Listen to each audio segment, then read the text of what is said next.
بسم الله الرحمن الرحيم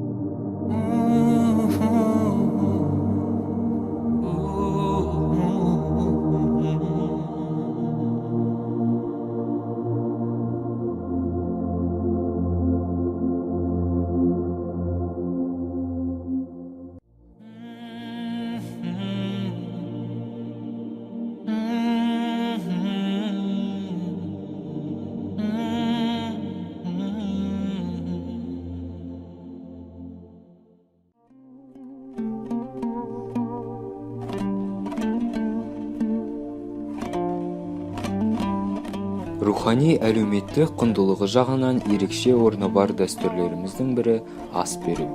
О дүниелік болған адамның аруағы риза болсын деп еске алу кәдесі жатқан қазағымның бұл дәстүрі ерекше. Өлі риза болмай, тірі байымайды деген нақылды нық ұстанған халықпыз. Бүгін осы имани шараны ұйымдастырып отырған Тұяқовтар әулетінің ниеті қабыл болсын. Отбасы Құранға келіп, қол жайып отырған туған туыс, дос шаран, құда жекжатқа зор алғысын білдіреді. Ниеттеріңіз қабыл болсын.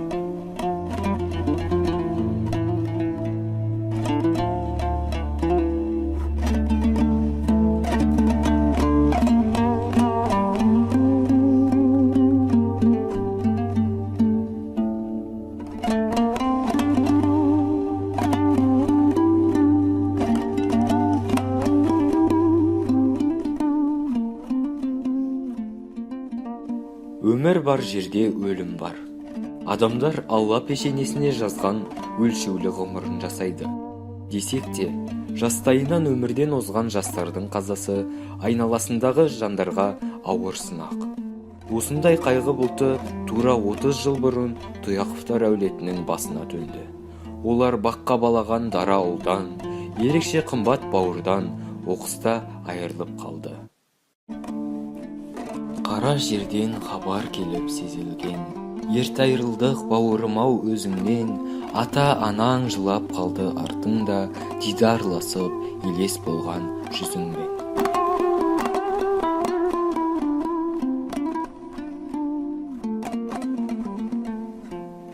Бүгін туғандары жарқын бейнесін еске алып отырған Әділхан Кеңесбайұлының өмір жолына тоқтала кетсек. Ол Қарағанды облысы Осакаров ауданы Маржанкөл ауылында дүниеге келген.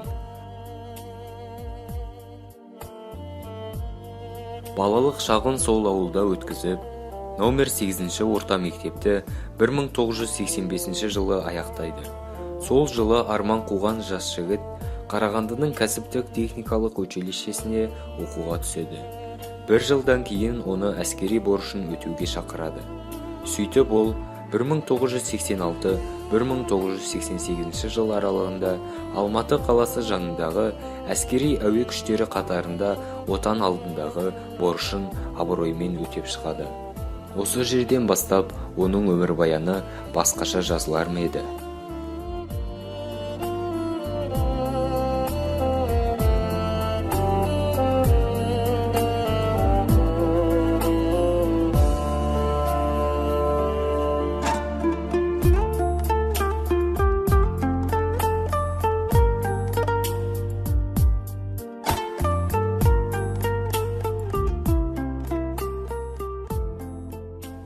Домбыраның шегіндей күл түзілген өмір-ай, пешенеге жазылған тағдыр мүлт кетпес. 20-ға жеткен шағында әскерден келген соң аз уақыттан кейін Әділхан дүние салады. Келте ғұмыр-ай, ол аққан жұлдыздай жарқ етіп үзіліп түсті, бұл жалғаннан ғайып болды.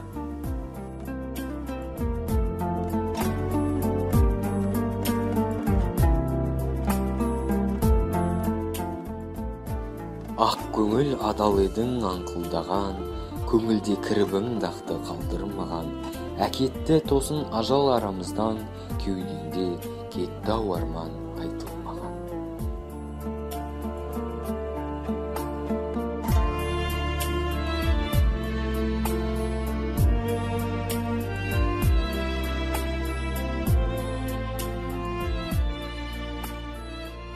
Ұрпақтары бүгінгі Құранға ерекше себепкер, әкелері Кеңесбай Тұяғұлын да сағынышпен еске алады. Ол адамгершілігі мол, еңбекқор, шыншыл адам болған. Ауыл шаруашылығы саласында 40 жылдан астам адал еңбек еткен ардақты азамат еді. Ауыл ғана емес, аудан облыстың мал шаруашылығының дамуына зор үлес қосқан сыйлы жан, қажырлы еңбегі үшін социалистік еңбек ері атағына ие болды. Еңбек қызыл ту, Ленин ордендермен, алғыс хаттармен марапатталды. Жары Зинамен мағыналы да сыйлы өмір сүрген Кеңесбай Тұяғұлы 9 баланы өсіріп жеткізді. Адам бала шағасының қызығын көріп жүре тұрса дейміз-ау, бірақ ажалдан кім қашып құтылған? Бұл жалғандағы татар дәмі таусылған ардақты жан 2001 жылы 73 жасында дүниеден озды. Жатқан жеріңіз жайлы, топырағыңыз торқа болсын.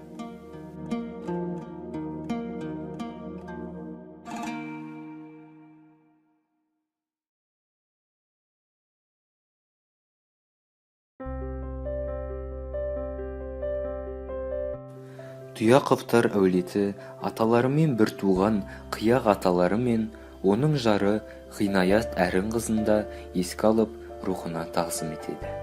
Қияқ Жанарстанұлы соғыста қайтыс болған Тұяқ бауырының Кеңесбай, Амандық, София есімді балаларын бауырына басып өсіріп жеткізеді. Өз қанын жатқа жібермеген, жетімін жылатпаған дана халықтың осы қасиеті кейінгі ұрпаққа үлгі болса керек. Қос атаның ұрпағы аман болып, татулық бірліктері ажырамасын.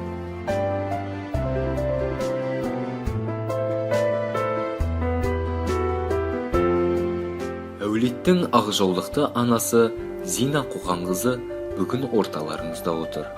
80-нің сеңгірінен асқан алтын құрсақты ана ұрпағының тілеуін тілеп жүріп жатыр. Ол ауылда бірнеше жыл аспаз және сауыншы болып қызмет атқарды. Күміс алқа, алтын алқа егері ардақты да сыйлы жан. Ортамызда әлі ұзақ жыл жасап, немере шөберелеріңіздің қызығын көріп жүре беріңіз дейді балалары мен келіндері, күйеу балалары.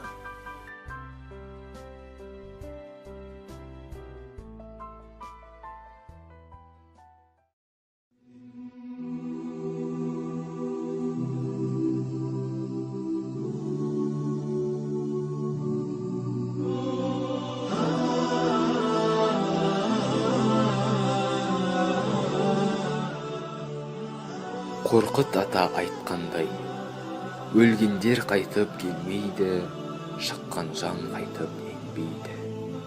Сағына соққан жүректі сағыныш қана емдейді.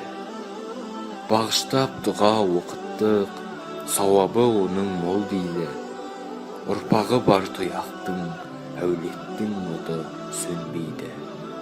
Амандық болсын ағайын, бұл өмір сынақ, сабыр қыл. Ажалды ешкім жеңбейді. 5 күндік мына жалғанда жақсылық қана өлмейді. Дұға тілек қабыл болсын. Марқұм болған барлық туған туыстардың жанына жәннатта болсын. Алла бәріңізге тек мейірім шапағатын төксін.